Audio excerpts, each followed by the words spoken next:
할렐루야. 우리 좌우에 계신 분들과 격려하면서 인사하십시다. 주 안에 굳게 서십시다.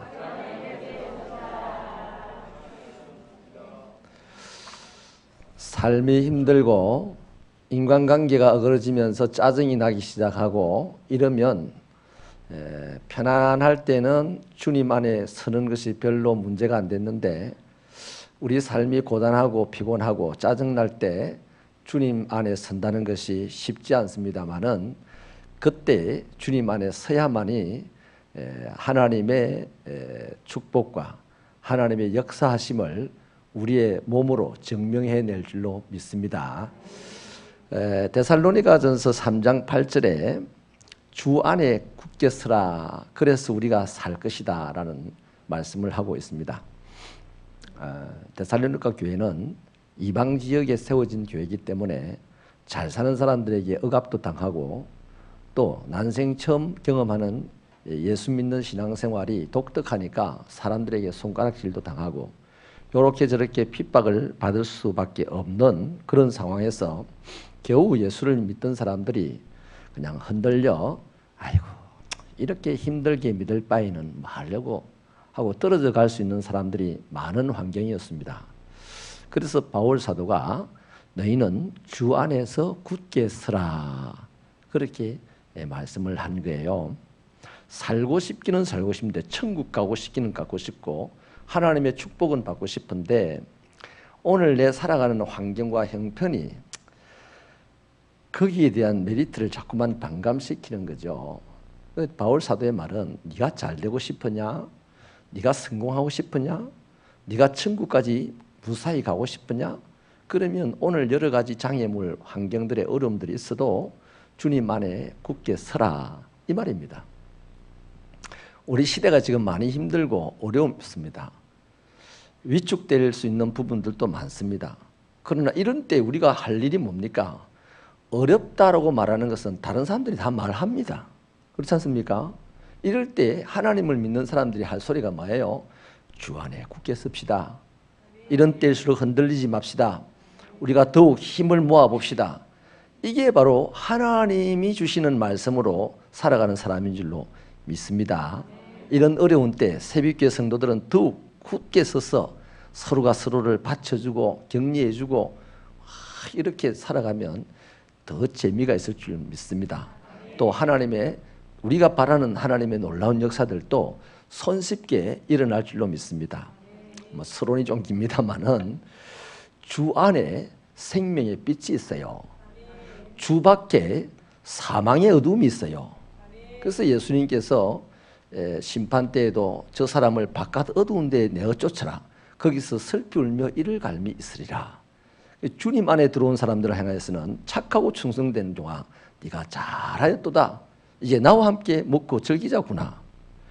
여러분, 성경에 보면요, 주 안에라는 이 개념 속에 들어가 있는 사람들 환경에서는 다 복을 받고, 주 밖이라는 개념 속에 들어가 있는 사람들은 다 어려움을 당했습니다. 오늘도 마찬가지겠죠. 우리가 주 안이 어디냐, 이 각자가 다 답을 잘 알고 있을 겁니다. 그렇다면 주 안에 있는다고 해서 태풍이 안 옵니까? 태풍 옵니다. 태풍이 보입니다. 그때 겁이 나고 흔들릴 수 있어요. 주님의 손을 붙잡고 가도 바람이 팍 불면 한번 휘청합니다. 이럴 때에도 우리가 할 일은 굳게 서는 겁니다. 30년 40년요 예수를 믿어도요, 바람이 오고 어려움이 올 때마다 흔들리면요, 신앙이 자라겠습니까? 뿌리가 안 내리는데. 열매가 맺히겠습니까? 뿌리가 안 내렸는데. 맨날 흔들리다 끝나죠. 저는 우리 새벽교회 성도들의 신앙생활이요, 1년 신앙생활과 10년 신앙생활, 30년 신앙생활이 확 달라지는 획을 긋게 되기를 바랍니다. 저기 1층에 가면 누군가 갖다 놓은 나무가 하나 있어요. 처음 우리 환경미화부장이 나무를 딱 심어서 이렇게 옮겨놨는데, 주일날 밥 먹다가 어린 꼬마 하나가 그 나무를 막 흔들어 버렸어요. 근데 다음날 당장 잎이 그냥 시들시들 말랐습니다. 그래서 그 주간에 환경미화부장이 얼른 가지고 나가서 새로 다져가지고 물을 주기 위해서 심었는데, 지금 보니까 잎이 오래 자란 잎이 한 이 정도 자랐더라고요. 흔들면 거기 바람 들어갑니다. 금방 말라버려요. 열매 못 맺죠. 흔들었어요. 다시 심었어요. 또 흔들었어요. 다시 심었어요. 평생 흔들고 다지고 이런 신앙이 아니라 안 흔들리면 안 흔들릴 만큼 뿌리가 내려지고 또 안 흔들릴 만큼 뿌리가 내려져서 한 3, 4년만 쫙 고생하면서도 안 흔들리고 딱 신앙을 붙잡으면 그 다음 그냥 창공을 날아오르지 않겠습니까? 비행기도요, 이 활주로에 서서 이륙을 할 때요, 출발을 하고부터 그 이륙 지점에서 탁 뜰 때까지는요, 일절 다른 거 안 합니다. 탁탁탁탁 메고는요. 그 다음 쫙 하면서 하면서 엔진만 팍 돌려서 시속 680에서 800km로 올라가면 그 지점에서 비행기가 탁 랜딩 기어를 당기면 올라가는 거예요. 근데 가다가 아이고 얘 이리 옆구리가 안 간지럽네. 야 부기장 내 허리 좀 긁어봐라 하면서 엔진 설 당겨서 속도 늦추고 또 가자 하고 올리고 가다가 늦추다가 하면 이륙 지점에서 떠지를 못합니다. 떠거나 떠도 사고 나고 또 안 떠도 박아서 사고 납니다. 그러니 저와 여러분의 신앙생활이 굳게 서서 흔들리지 않는 신앙생활이 된다면 하나님이 우리가 살아계신다고 믿지 않습니까? 하나님이 복을 주시는 하나님이라고 믿지 않습니까? 그 살아계신 하나님 만나고 복을 주시는 하나님 경험할 수 있게 되기를 바랍니다. 오늘 이 말씀의 제목은요, 오직 살 길은 주 안이라는 제목으로 말씀을 나누려고 하는데, 이 모압에 대해서 지난 시간 우리가 대체로 살펴봤잖아요. 모압이라는 이 나라의 정책이요, 모든 나라가 그럴 겁니다. 모든 나라의 야심이 뭐냐면 자기 나라가 있는 그 지역의 맹주가 되고 싶은 걸 거예요. 우리 한국도 극동 아시아의 맹주가 되고 싶은 겁니다. 일본도 마찬가지. 또 중국은 좀 더 통이 커가지고 전 세계의 맹주가 되고 싶은 야심이 있죠. 모압도 자기가 있는 그 지역의 모든 나라들을 통할하는 맹주가 되고 싶은 야심이 있었어요. 그래서 그들이 정책을 펼치기를 맹주가 되고 싶은 생각 기반 위에 정책을 세우는데 반아수르 동맹을 주도합니다. 지금 저쪽에서 일어나는 제국주의 나라 아수르가 자꾸만 남진을 해올 때 이때다. 우리가 아수르에 대항하는 이 선두주자가 되자 하는 것을 정책으로 세웠어요. 그리고 우상숭배를 잘했습니다. 종교심이 아주 탁월합니다. 우상숭배를 아주 열심히 하는데 기도도 열심히 하고 제사도 열심히 드리고 그랬어요. 그리고 경제적으로 지난 시간에 우리 봤듯이 포도가 많이 생산이 되고 또 사해의 소금을 옮겨다가 장사를 해서 돈을 많이 벌었어요. 그래서 그 재물을 축적하는 것을 모압의 정책으로 삼았습니다. 자, 반아수르 동맹, 우상숭배, 재물의 축적을 이 한 지역의 맹주가 되기 위한 모압의 정책이었습니다. 그래서 이것이 결국 뭐로 드러나느냐 하면 6절 말씀을 읽어볼까요? 6절 시작. 우리가 모압의 교만을 들었나니 심히 교만하도다. 그가 거만하며 교만하며 분노함도 들었거니와 그의 자랑이 헛되도다. 반아수르 동맹을 맺자고 주장을 하고 우상 숭배를 하고 재물을 계속해서 끌어모으게 되었을 때 이들에게 나타난 증상이 뭐냐? 교만과 거만입니다. 교만하고 거만한 사람들의 특징이요, 잘 살펴놓으십시오. 이럴 때 이제 분별의 영이 생기는 겁니다. 저 사람 교만하네, 저 사람 거만하네, 다른 걸로 분별하는 게 아닙니다. 눈을 딱 감고 그 사람 목소리 듣고 분별하고 이러는 게 아닙니다. 하나님의 말씀을 가지고 착 비춰보면 그 사람이 교만한 사람인지 거만한 사람인지 대번에 나온다 이 말이에요. 아멘이십니까? 뭐 자기가 신통망통하다고 눈 쫙 감고 말 한번 들어보면 내가 교만한지 아닌지 안다 이러면 안 됩니다. 담대한 사람도 목소리가 커요. 교만한 사람도 목소리가 좀 크지만. 그래서 말씀으로 쫙 비춰봐야 되는데요, 이 교만하고 거만한 사람들의 특징이 두 가지가 있습니다. 하나는 자랑을 잘합니다. 자기 자랑을. 여기 자랑이 헛되다 그랬는데요, 우리나라가 어떤 나라인데 지금 모압 사람들은 그렇게 생각을 하고 있습니다. 우리나라가 대단한 나라이기 때문에 저 아수르 제국주의 국가와 대항하여 싸울 수 있다 그러는 거죠. 그 다음에 분노를 잘합니다. 교만하고 거만한 사람이요. 내가 대단하니까 나를 따라와. 내가 똑똑하니까 나를 따라와. 내가 많이 배웠으니까 나를 따라와. 내가 힘이 세니까 나를 따라와. 이거 다 거만하면서 나오는 소리예요. 교회 안에도요, 의외로 이런 사람이 많이 있어요. 우리 새벽교회는 이런 사람들이 생기지 아니하도록 여러분들이 시작부터 분별의 영으로 잘 살펴주시기를 주님의 이름으로 부탁합니다. 할렐루야. 예. 자, 교만한 사람, 거만한 사람의 특징이 뭐라고요? 자기 자랑을 잘합니다. 그 다음 분노를 잘합니다. 화를 잘 냅니다. 우격다짐을 잘한다는 것이죠. 그 열매는 뭘까요? 교만과 거만의 열매는요, 잠언 16장 18절에서 이러기를 교만은 패망의 선봉이요 거만함은 넘어짐의 앞잡이다 그랬습니다. 그래서 지금 이 모압이 평가를 받기를, 진단받기를, 모압은 교만하고 거만하여서 자기 자랑을 일삼고 우격다짐으로 다른 사람들을 자기 편으로 끌어들이려고 하는구나. 이것이 지금 하나님의 진단인데요. 그 결과가 말씀은 패망의 선봉이고 넘어짐의 앞잡이라 했는데요. 12절 말씀을 한번 읽어보십시다. 12절 말씀.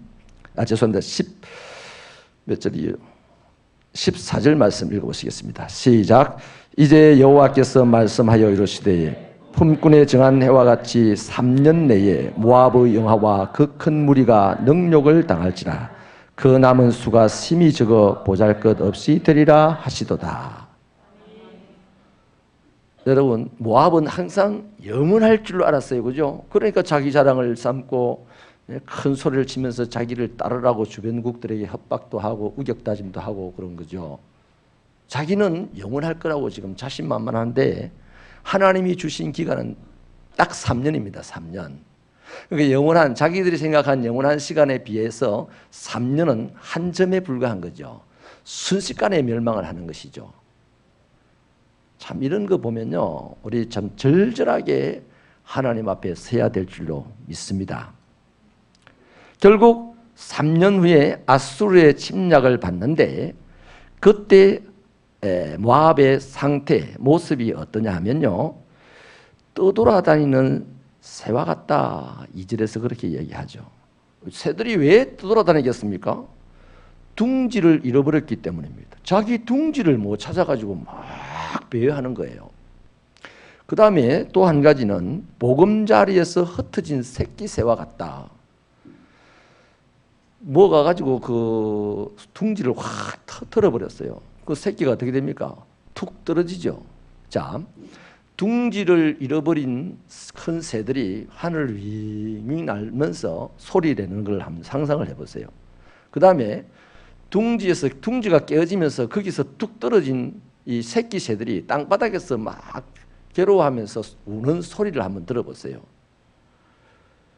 모압이 지금 3년 후에 그렇게 아수르의 침략을 받아서 그런 식으로 배회하면서 울부짖고 또 새끼들은 죽어가면서 울부짖을 것이라는 얘기죠.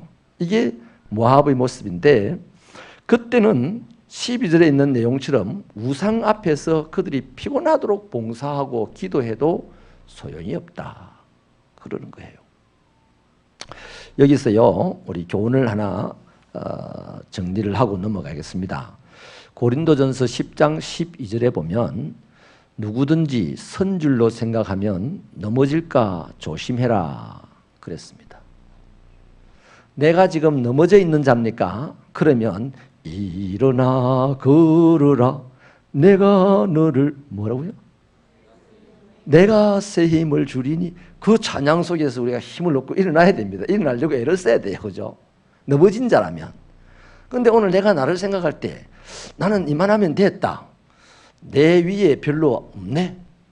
다 내 아래에 있네. 이런 생각이 드십니까? 그런 위치에 있을 수 있어요. 우리가 다 그런 위치에 가려고 지금 노력해야 됩니다. 그러면 그런 위치에 있다라는 생각이 들면 내가 언제 넘어질까 늘 조심해야 됩니다. 넘어지지 않기 위해서 조심을 해야 되는 것이죠. 아멘입니까? 그 넘어지지 않기 위해서 조심하는 것이 뭘까요? 따라합시다. 겸손하게 살자. 예. 제가 그 온누리교회에 아주 오래전에 한 20년 전에 주일 예배에 한번 방문을 했는데요. 이야, 대단한 사람들요. 연예인들, 대단한 연예인들, 뭐 이런 대단한 분들이요. 그냥 완장을 두르고, 완장 안 두르면 모릅니까? 그 사람이. 그 사람을요. 알죠. 완장 안 둘러도 전 국민이 다 알만한 사람이에요. 근데도요, 주차 요원 다 완장을 두르고요. 차가 들어오니까 쳐 가지고 다 행사를 하고, 열으세요, 열으세요. 마치 예? 강아지 이렇게 끌고 가듯이 이렇게 예? 끌고 가서 다 주차 자리에 여기 되면 됩니다. 또 내리니까 고맙습니다. 주차를 안내해준 그 사람에게 주차한 사람이 고맙다 해야 되는데, 예? 주차해준 그 유명한 연예인이 고맙습니다. 그런 모습을 보면서요, 참 두 가지 감동을 받았습니다. 거기에 감동을 하나 받고, 주차하는 사람끼리 싸워가지고 워낙 사람들이요, 뭐 수만 명이 모이니까 주차할 때 뭐 티각태각 싸우는 사람들도 있긴 있습니다. 두 가지를 보고 충격을 받았는데요. 그렇게 많은 사람들 막 싸우지 말고 작은 우리 교회, 널널한 우리 교회 좀 오고 이러면 될 텐데 그래도 싸우더라도 피 터지게 싸우면서 쌍심지를 캐면서 확 하면서 주차를 턱 하고는 주차요원에게 맡기고는 막 올라가더라고요. 그건 또 올라가서 또 열심히 또 찾아갑니다. 이게 신앙의 자유인가 싶기도 하고요. 조금 잘못도 있기는 있지만요, 믿음이 얼마나 좋으면 그러겠습니까? 아무튼 여러분, 선줄로 생각하면 넘어질까 조심을 해야 되는데, 그것이 뭐냐? 겸손하게 사는 것이다. 잠언 22장 4절 말씀에 겸손과 여호와를 경외함에 대한 보상은 재물과 영광과 생명이다 그랬습니다. 재물, 나 재물 많으면 좋겠어요. 영광, 나 많은 사람들에게 존경받으면 좋겠어요. 생명, 나 오래오래 살면 좋겠어요. 나만 그런가 보다. 여러분 어때요? 그렇게 생각하면 아멘 합시다. 네? 그건 다른 답이 없어요. 뭐 헬스 가가지고 백날 운동해도요, 차 받쳐주는 사람도 있어요. 금방. 아무 소용없어요. 정말로 약속된 보장은 뭐냐? 겸손하게 사는 겁니다. 부유하게 되고 남들에게 존경받게 되고 오래오래 살게 되는 유일한 비결이 바로 겸손한 거예요. 그래서 겸손하게 살게 되는 우리 새벽교회 성도들 되시길 바랍니다. 옆에 성도들을 바라보는 눈길조차도 겸손한 눈길로, 말을 한마디 붙이는 것도 겸손한 말로, 그렇게 하면 그 사람은 나를 존경하고, 야, 내가 아무리 봐도 저 사람은 대단한 사람인데 어떻게 나를 이렇게 높여주실까?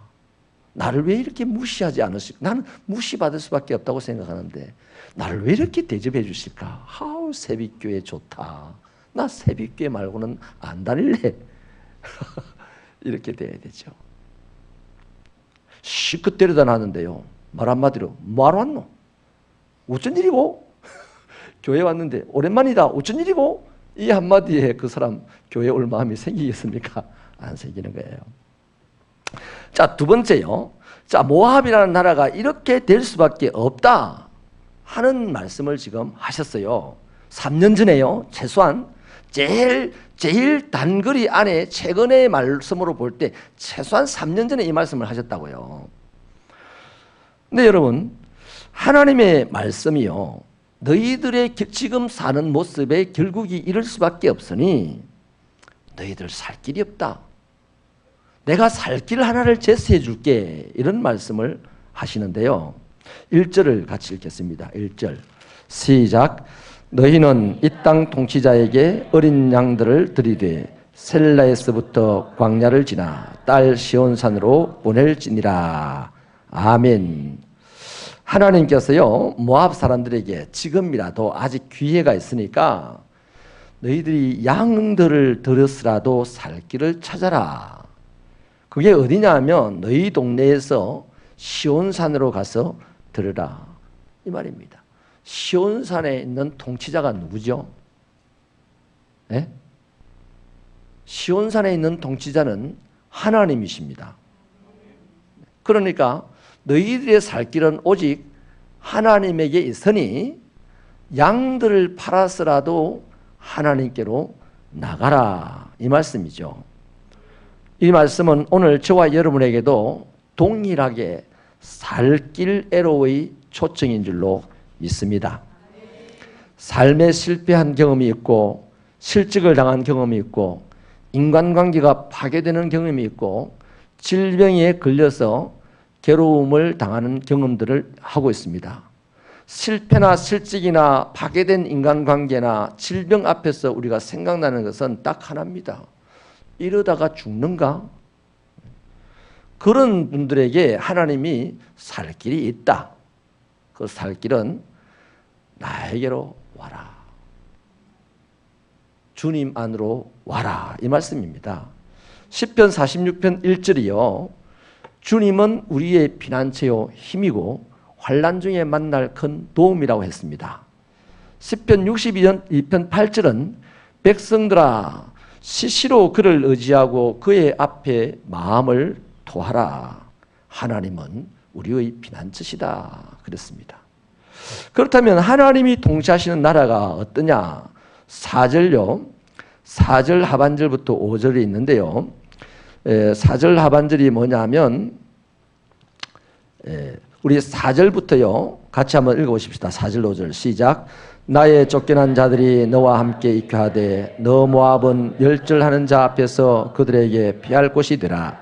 대저 토색하는 자가 망하였고 멸절하는 자가 그쳤고 압제하는 자가 이 땅에서 멸절하였으며 다윗의 장막에 인자함으로 왕위가 굳게 설 것이요 그 위에 앉을 자는 충실함으로 판결하며 정의를 구하며 공의를 신속히 행하리라. 하나님이 통치하시는 나라를요 단적으로 보여주는데 거기에는 토색하는 자가 없고요 멸절하는 자가 없고요 압제하는 자가 없답니다. 이 토색한다는 것은 거짓말로 머리를 써서 남의 것을 빼앗는 것을 이야기합니다. 그다음 멸절이라는 것은 그야말로 죽이는 거죠. 압제는 억압을 하는 겁니다. 이런 사람이 없는 동네에 살면 그 사람 평안하지 않겠습니까? 그 안식을 누리는 거죠. 드디어 쉴 수 있는 거죠. 내가 실컷 땀을 흘려서 돈을 벌었습니다. 힘센 사람이 와서 나를 이런저런 말 하더만 그거 내 거야 하면서 뺏어가 버렸어요. 땀을 흘린 만큼 그보다 더 큰 마음의 땀을 흘리면서 밤잠을 못 자게 되지 않겠어요? 그 다음에 나를 막 죽이려고 덤벼드는 사람이 있어요. 그래서 꼼짝달싹을 못하고 밖에 나가면 죽는 줄 알고 그냥 집에서 끙끙 앓으면서 몇 날 며칠을 보낼 수밖에 없는 사람들이 있어요. 그런 동네에 살고 있었어요. 그 다음에 또 나를 막 억압을 하는 사람, 맨날 나를 힘없다고. 오늘도 이번에도 뉴스에 보니까 대학생들도 그런 애들이 있더만요. 경산에 바로 요 대구 밑에요. 같은 교수사 학생을 동급생들이 데리고 나가지고 4-5명이 두드려 패서 애 몸이 그냥 몹쓸 몸이 되어 보이던데, 멍든 자국들이요.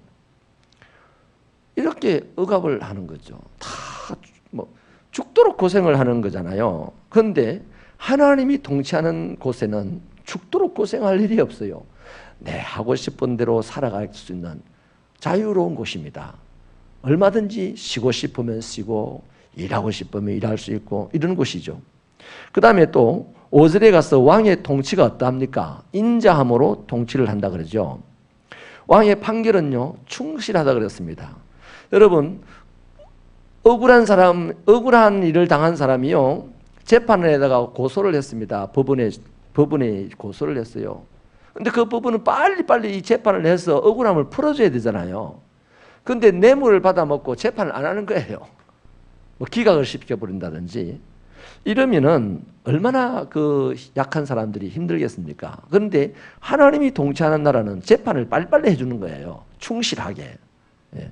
그 다음에 정의를 구하며 신속히 공의를 행한다 그랬는데요. 정의라는 것은 인간 대 인간의 관계를 바르게 하는 것입니다. 바르게 하는 힘입니다. 정의가. 공의는 인간과 하나님과의 관계를 바르게 하는 힘입니다. 그래서 정의는 지극히 개인적인 것이고 공의는 지극히 공동체적인 것이에요. 하나님의 교회 안에 공동체를 이야기하면 공의가 필요하고 한 사람 한 사람 1대1로 대하면 정의가 필요한 겁니다. 그래서 정의는 내가 힘세다고 약한 자의 뺨을 안 때립니다. 그게 정의예요. 아멘입니까? 공의는요, 잘못한 사람을 뺨을 때려주는 게 공의입니다. 왜? 다른 사람이 더 이상 피해를 입지 않게 하기 위해서. 그래서 이 정의와 공의가 함께 실행되어지는 곳이 어디다? 하나님이 통치하는 곳이다 이거예요. 그러니까 여러분, 이 모압 사람들이요, 땅 안에는 잘 산다고 큰 소리를 치지만 그 백성 가운데 억압을 당하는 사람, 멸절을 당하는 사람, 토색을 당하는 사람이 수없이 많다 이 말이에요. 그저 위에 뭐 리더급 되는 사람들만 다 뽑아먹는 거죠. 오늘 우리나라도 그래요. 잘 사는 사람은 계속 잘 살게 되고 못 사는 사람은 잘 살려고 아무리 몸부림치도 올라가다가 쭉 미끄러지고 올라가다가 쭉 미끄러지고 시지프스의 신화에 나오는 도르를 굴리고 하늘로 산 꼭대기로 올라가는 저주받은 그 사람과 똑같은 것이 이 시대의 우리 소시민들의 인생입니다. 그래서 그런 시대를 살아가는 우리가 진짜 한번 꼭대기에 올라가 볼 수 있는 방법, 진짜 한번 멋있게 살아볼 수 있는 방법이 뭐다? 양을 팔아서라도 하나님의 통치 속에 들어가야 된다는 겁니다. 신약에 보면 예수님께서요, 천국을 비유로 설명을 하면서 자기의 모든 소유를 다 팔아서 보화가 묻혀져 있는 그 밭을 샀다고 하지 않습니까? 따라합시다. 돈 들여서 교회 다니자. 또 이런 말 하면 또 교회가 돈만 밝히고 아니에요. 우리 신앙의 능력을 위해서 하는 얘기입니다. 솔직히 한번 질문해 보십시다. 여러분 세상을 살아가면 육체가 살아가면서 제일 좋은 게 뭡니까? 옷이 좋아요? 돈이 좋아요? 여러분 부인이 좋아요? 돈이 좋아요? 이거 참 너무 노골적인 질문이라서 답을 하기가 좀 그렇지 않습니까? 요새 시대는요, 돈이 훨씬 좋대요. 그래서 이혼한 부인을 농약을 묻힌 반찬을 먹여서 죽이려고 하잖아요. 지금도 뉴스에 나오고 있어요, 그게. 보험을 막 들어놓고 요렇게 막 해서 가족 한 사람 죽이는 게 요즘 다반사지 않습니까? 우리는 아니지만 이 시대의 트렌드가 뭐다? 사람보다 뭐가 좋다? 돈이 좋다. 우리도 똑같아요. 솔직한 얘기로 돈이 좋아요. 돈 100만 원 때문에 손해볼 수 있어요? 돈 100만 원 손해보면요, 목숨을 걸 수도 있어요, 사람들이 요즘. 그렇다면 자, 우리 신앙이 뭡니까? 하나님 외에는 다른 신을 섬기지 않는 거 아니에요? 다시 말하면 하나님을 사랑하고 사람을 사랑하는 그것을 가장 중요한 가치로 여기는 것이 우리들의 신앙 아닙니까? 그렇다면요, 그 하나님을 사랑함으로 말미암아 토색함이 없고 압제가 없고 멸절이 없는 그 안식과 평화가 넘치고 자유가 넘치는 그 환경, 내가 속에 들어가고 싶고 또 인자함으로 나를 지켜주는 왕의 통치 속으로 들어가고 싶고 공의가 실행이 되고 정의가 실행되는 그 평화의 장소에 내가 들어가고 싶은 것이 우리 아닙니까? 그렇다면 돈 들여서 가야 되지. 여기 어린 양을 들여서 시온에 올라가라고 하잖아요. 그래서 하나님께 헌금하는 것이 아깝다 안 아깝다? 다시요. 하나님께 헌금 드리는 것이 아깝습니까 안 아깝습니까? 대답해 보십시다. 이거 대답 안 해도 하면 뻥입니다 하지 마시고 우리 자신을 거기다 한번 결심을 올려놔 보자고요. 여러분 하나님을 사랑하여 하나님께 예물을 드리는 것이 하나도 아깝지 않는 저와 여러분의 신앙이 되기를 바랍니다. 우리 맨날 기도하면서 그러잖아요. 독생자들을 아까워하지 아니하고 우리에게 내어주신 하나님 감사합니다. 립 서비스는 잘합니다. 그런데 내가 하나님에게 내 아들도 아니야 그건. 내 부인도 아니에요. 근데 좀 땀 흘린 수고의 대가예요. 또 그럼 또 피땀을 흘렸단다. 언제 피땀 흘렸어요 이거? 땀 흘렸지. 그 땀 흘린 그것을 내 자식도 아닌데 하나님은 자기 자식을 나를 위하여서 죽음 가운데 내어주셨는데 나는 내 땀 흘린 그것을 아까워한다는 것은 하나님의 나라에 들어가기가 쉽지 않은 부자의 마음입니다. 인정하시면 아멘 합시다. 그래서 저와 여러분의 신앙이요, 모든 부분에, 세상에서 일어나는 모든 부분에서 자유할 수 있는 신앙이 되어야 됩니다. 그렇기 때문에 이 모압, 돈 좋아하고 또 왕초 노릇하기 좋아하고요, 우상 숭배 좋아하고, 요 사람들이 살 길이 뭐다? 그것들을 다 팔아서 처분하고 시온에 가서 드리는 것이 살 길이다 그랬어요. 신약에도 예수님이 가실 때요, 한 부자 청년이 와가지고 자기도 영생에 대한 아주 고상하게 살고 싶어요. 행복하게 살고 싶어요. 그래서 저분이라면 정말로 그런 데 대한 답을 알고 있겠다 싶어서 밤에 살짝 찾아옵니다. 어떻게 하면 내가 영생을 얻을 수 있겠습니까? 네 가진 재물을 다 팔아서 가난한 사람들에게 나눠주고 나를 쫓으라 그래. 그래서 그 사람은요, 영생보다는 돈이 중요했어요. 그래서 돈 때문에 근심하며 떠나버렸어요.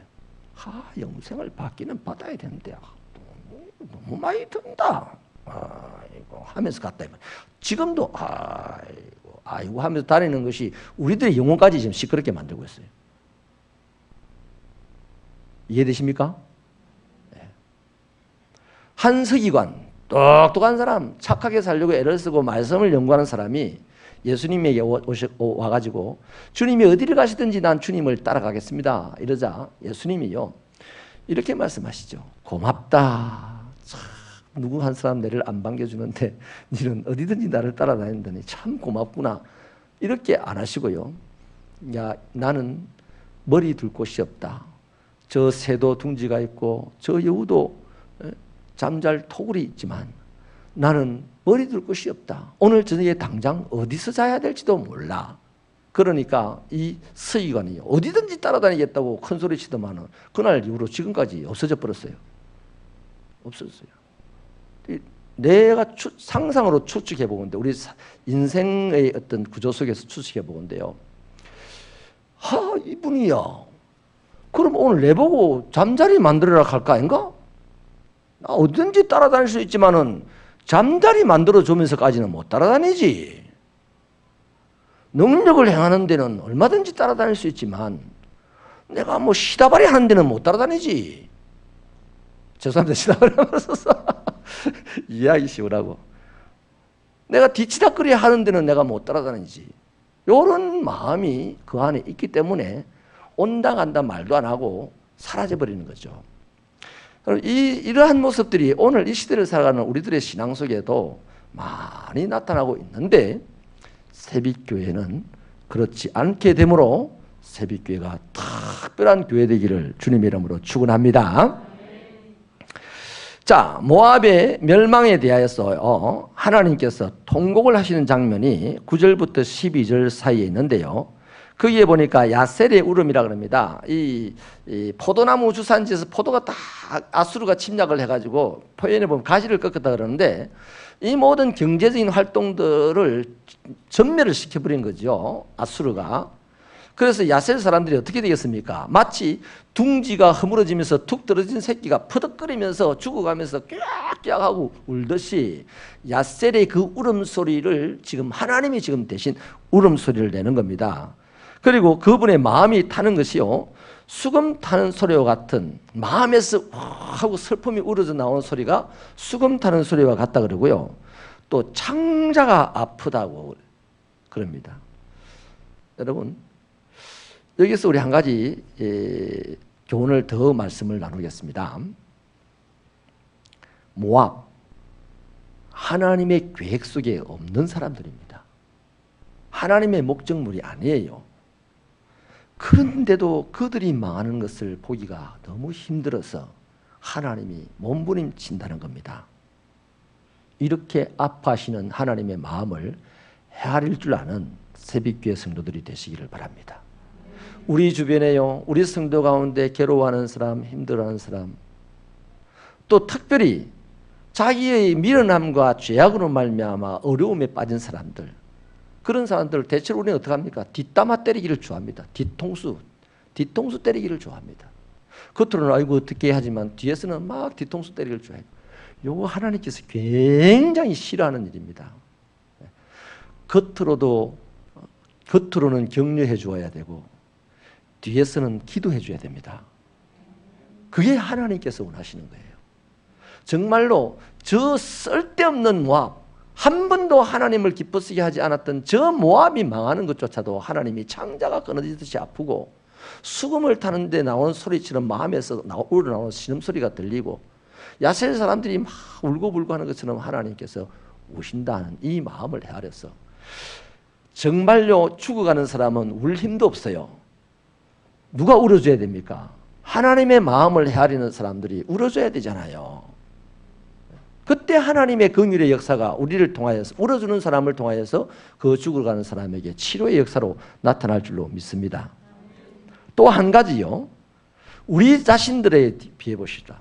우리가 하나님의 백성들인데 모압이 저런 길로 가도 하나님께서 망한다고 괴로워하시는데 여러분 하나님의 백성들도요. 하나님이 계획하고 원하시는 길을 가지 않으면 망합니다. 아멘입니까? 망해서 천국 간다니까요. 모압은 망해서 지옥 가요. 근데 하나님의 백성들이 하나님이 원하시는 길을 가지 않으면 망해서 천국 갑니다. 우리가 천국 가는 이 길에 망한다 이 말이에요. 육신의 삶의 터전이 망한다는 겁니다. 그러니 우리 천국 가는 그 승리의 자리에 그 힘이 오늘 우리 육신의 삶에까지도 미쳐와서 육신의 삶의 자리가 흥하게 되기를 바랍니다. 그러려면 하나님이 제시한 바른 길 말씀 위에 서서 걸어가려는 몸부림이 있어야 돼요. 내가 하나님의 백성임네 하고 그냥 가면 망하고 천국 갑니다. 아멘이십니까? 그래서요, 저와 여러분이요, 지금 제가 2주 전부터 계속해서 이 말씀을 새벽에도 드리고 수요일에도 드립니다. 하나님의 백성이라면 두 가지 분명한 특징을 갖고 있어야 됩니다. 하나는 내가 하나님에게 선택받았다는 이 선민의식이 있어야 돼요. 내가 가난해도 내가 못 배웠어도 전능하신 하나님에게 선택받았다는 이 선민의식이 있으면 가난해도 떳떳하게 살아갈 용기가 생겨요. 자부심을 갖고 살아갈 수 있단 말이에요. 이래봐도 나는 하나님의 자녀야 하면서요. 아멘이십니까? 그런데 그 선민의식 때문에 나타나는 게 뭡니까? 기쁨과 감사죠. 찬송이죠. 아, 보잘것없는 거, 자격이 없는 나를 하나님이 무슨 은혜로 나를 선택해 주셨지? 너무 감사하다. 너무 기쁘다. 이거 아닙니까? 그래서 찬송이 나오는 거죠. 요 특징이 있어야 돼요. 그런데 오늘 이 시대를 살아가는 그리스도인들 또 신구약을 망라해서 하나님에게 선택받은 백성들의 맹점이 바로 요거 하나에만 매몰되어 있다는 겁니다. 그 다음 한 가지 특징을 더 가져야 됩니다. 왜 하나님이 나를 선택하셨을까? 왜 하필이면 나를 선택하셨을까? 하는 질문을 해야 됩니다. 질문을 할 때 하나님은 이스라엘 백성들을 하나님의 자녀로 선택하실 때 이유가 있었어요. 이들로 하여금 나를 찬송하게 하려 함이라. 이들이 나의 이름을 알리게 하려 함이라. 하나님은 그 이유가 있어서 가치없는 히브리인들을 자기 백성으로 선택한 거잖아요. 하나님은 가치없고 죄 가운데 죽어갈 나를 그리스도 예수 안에서 선택하신 것은 바로 그겁니다. 하나님을 찬송하게 하기 위해서 하나님의 이름을 증거하기 위하였습니다. 그런데 우리가 내가 하나님의 백성으로 선택받은 후에 그 자부심으로 막 사는데요. 거기까지는 좋아요. 그런데 하나님이 왜 나를 선택하셨지라는 질문을 하지 않게 되면 그 자부심이 자만심으로 바뀌게 됩니다. 자부심은 우리로 하여금 내일을 개척해 나가는 이 어려움을 답하고 내일을 개척해 나가는 힘과 에너지를 주지만 자만심은 아까 뭐랬습니까? 분노와 우격다짐을 준다 그랬어요. 그래서 그 사람은 넘어지게 된다 그랬어요. 이스라엘, 모압도 마찬가지고 이스라엘도 마찬가지예요. 그래서 여러분 이 모압을 보고서도 망하는 것을 바른 길로 가지 않고 망하는 것을 보고 안타까워하신 주님이라면 우리를 보고는 더욱 안타까워하시지 않겠습니까? 예루살렘아 예루살렘아 암탉이 제 새끼를 품듯이 내가 너희를 품었던 적이 몇 번이더냐 하고 목을 놓아 통곡하신 예수님, 그 다음 얼마 지나지 않아서 십자가를 짊어지고 그들을 위하여 죽으러 가셨어요. 오늘 우리를 바라보면서 목을 놓아 통곡을 하신다면 그 다음 주님은 뭐 하셔야 될까요? 이런 차원에서 저와 여러분의 하나님 마음 헤아림이 좀 더 깊어지게 되기를 부탁을 드립니다. 이제 마지막으로 팁을 하나 드릴게요. 팁. 교훈 하나 더 드립니다. 하나님의 나라 통치, 아까 우리 봤죠. 토색고 멸절없고 압제하는 자가 없고 인자한 왕의 통치가 있고 왕의 판결은 충실하고 정의를 구하고 신속히 공의를 행하는 이 하나님 나라 통치 속에서요, 오늘 교회가 해야 할 일들을 발견할 수 있기를 바랍니다. 교회가 해야 될 일은 인자한 말을 가지고 다른 사람을 격려하고, 시시비비를 가리는 것은 성경을 잘 보세요. 욥을 놓고 시시비비를 가린 것은 마귀입니다. 마귀가 시시비비를 가렸어요. 그 마귀는 참소하는 자라 그랬습니다. 참소가 뭡니까? 잘하는 사람을 못한다고 하는 게 참소가 아닙니다. 잘 못한 사람의 잘못을 지적하는 것이 참소하는 겁니다. 그러니 오늘 이 말씀은요, 이 시대의 잘못으로 인하여서 아픔을 당하는 저 세상이요, 모압이 자기 잘못으로 말미암아 고난을 당하고 이제 아수르의 침략으로 슬피 울며 죽어갈 때 이 시온을 향하여서 우리를 좀 살려달라고 부탁을 하게 될 거다 이 말이에요. 그럴 때 시온은 하나님의 나라로 그들을 피할 곳이 되어주고 낮에 밤 같은 그늘이 되어주고 뭐 이런 곳이 되어주라고 하나님 말씀을 하시는 거예요. 오늘 우리도 마찬가지죠. 이 세상을, 이 시대를 살아가는 수없이 곤란을 당하는 사람들, 공허한 마음에 괴로워하는 사람들, 즐거움이 없어서 방황하는 사람들, 이 모든 사람들에게 즐거움과 안식과 평안을 줄 수 있는 교회가 되기 위해서 우리는 몸부림을 쳐야 되는 거죠. 그런데 여기서 말이죠, 꼴랑 많아봤자 200여 명 되는데 우리가 교회 성도가요. 그 주일날 모이는 사람은 또 160에서 잘 모이면 180명 모여요. 근데 거기서 뭐 네가 1등이니 내가 1등이니 한번 함께 따라합시다. 웃긴다. 웃기는 거예요. 가자. 네가 1등이다. 그래, 네가 선생님이네. 내가 네 덕분에 행복하다. 이래주면서 살 때요, 세상 사람들이 우리를 보고서 야, 저기는 행복함이 있네. 저기는 누구를 비난하는 것이 없네. 저기를 가니까 격려만 있네. 저기를 가니까 아무것도 부담이 없네. 이번에 오데이를 하면서 쭉 그분들의 반응을 제가 쭉 살펴보니까요, 한 가지 그걸 좀 더 설문을 더 넣었으면 좋을 뻔했는데요, 아쉽더라고요. 기분이 별로 안 좋더라. 이런 것도 하나 넣어놨으면 좋겠는데, 편안합니까? 포근합니까? 뭐 이런 이제 긍정적인 답변을 하도록 4가지인가 해놨던데요. 다 그 답변을 거의 다 하셨어요. 편안했다. 참 포근했다. 좋았다.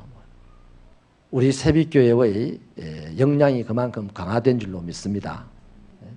지난주에 어떤 할아버지가, 울릉도에 사시는 할아버지가 여기 아들이 계셔서 오셨는데 우리 성년 장로님하고 식사를 하시고요, 식사 후에 이제 저랑 인사를 잠깐 하고 헤어졌는데 나중에 성년 장로님이 하시는 말씀이요, 우리 교회요 이겁니다. 이거 또 봐라, 우리 교회 굉장히 괜찮은 교회예요. 담임 목사가 괜찮다고 말하는 게 아니고 그분의 입에서 나온 얘기예요. 그분이 울릉도에서 신앙생활을 하는데 울릉도 신앙 괜찮은 신앙이거든요. 근데 아들이 여기 와가지고 이 동네 바로 교회 뭐 어딘가 사신대요. 근데 당신이 이제 아들 집으로 오신다 했는가? 자기가 다닌 교회 중에 이 교회처럼 포근하고 편안한 교회, 좋은 교회가 없었다라고 얘기를 하는 걸 들었습니다. 그래서 다음 이사를 오면 우리 교회 오신대요. 할렐루야. 오고 안 오고는 뒷문제입니다. 그분의 평가는 목사가 한 평가가 아니잖아요. 옛날에 한 5년 전에 엄재봉 집사님에게 여기 공부하러 오셔서 한 1년 동안 계시다가 가시는 분이 식사하고 저분에게 한 말도 이런 말이었어요. 엄 집사님 맞습니까? 우리 교회 좋은 교회예요, 안 좋은 교회예요? 이 좋은 교회를 안 좋게 만들지 마시기를 바랍니다. 이 좋은 교회를 더 좋은 교회로 만드셔야 될 책임이 있고 역사적인 사명을 이 순간 우리가 띠게 되었습니다. 할렐루야.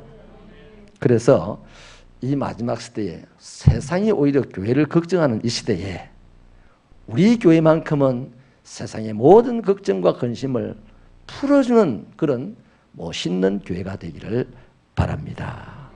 오직 살 길은 주님 안에 있고 오직 부흥할 길은 주님 안에만 있습니다. 모든 것을 팔아서라도 주 안에 들어가는 자는 성공도 하고 승리도 하고 형통도 할 줄로 믿습니다.